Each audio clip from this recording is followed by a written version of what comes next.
Le fait est indéniable. Partout où la croix était proclamée fidèlement, en un langage clair et net, elle apportait aux uns un renouveau de vie et d'espérance, mais elle s'est présentée aux autres invariablement comme une cause de trouble. Elle n'a jamais fait son apparition nulle part sans susciter de l'opposition. Au premier siècle, elle fut une pierre d'achoppement pour les Juifs, pour les Grecs, une absurdité. Il en était de même au cours de tous les siècles subséquents. Partout où elle a passé, elle s'est révélée inacceptable, non seulement pour les gens du monde, qui sont par définition opposés à l'Évangile, mais même pour un bon nombre de milieux religieux et chrétiens. Et nous n'avons aucune hésitation à affirmer qu'il en est exactement de même aujourd'hui. Pourtant, est-ce assez curieux? La croix est le symbole le plus populaire du monde. On ne trouvera peut-être pas une seule ville dans tout le monde chrétien qui n'affiche pas dans son architecture, dans ses musées, ses bibliothèques, ses institutions religieuses, un certain respect pour le symbole sacré. Partout, on lui donne une place d'honneur. L'hommage s'adresse sans doute à quelque chose de plus profond, mais c'est justement ce sens profond qui est inacceptable au monde et à la plus grande partie de la chrétienté. Telle entreprise missionnaire contemporaine n'a-t-elle pas jugé opportun de supprimer la mention de la croix de ses manuels et recueils de cantiques, de craintes de blessés?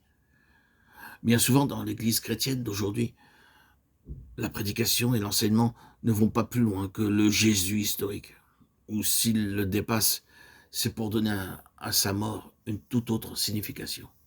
Et pourtant, la parole de Dieu déclare de la façon la plus catégorique que c'est la croix qui est le chemin du salut, le chemin direct et sûr, le seul chemin. Et il faudra certainement jeter la Bible au rébut avant de réussir à lui faire dire autre chose. En outre, il est établi que, dans la pratique, c'est bien la croix et la prédication de la croix qui s'est de tout temps révélée entre les mains de Dieu, la grande puissance de salut. Il en était très spécialement ainsi à l'époque néo-testamentaire et plus tard, les grands mouvements religieux que nous associons au nom de Luther, de Wesley, de Zinzendorf, de Moody, de Finney, de Spurgeon, pour ne citer que cela, se rattachent tous à quelques aspects particuliers de l'œuvre de la croix, retrouvés ou remis en lumière par tel ou tel de ces grands hommes de Dieu. Pourquoi donc la croix est-elle toujours et partout une cause de trouble et une pierre d'achoppement?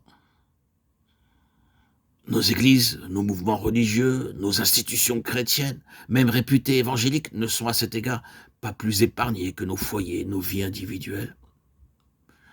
C'est la croix, et il ne faut pas se le dissimuler, qui est à l'arrière-plan de tous ces bouleversements et qui projette sur nous son ombre ou sa lumière, suivant l'attitude que nous prenons à son égard. Mais pourquoi? À quoi tient cette étrange dualité dans l'influence qu'elle exerce?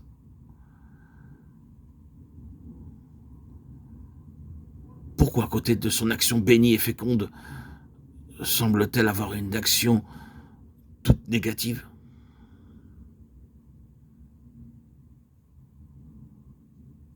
Avez-vous des réponses à donner?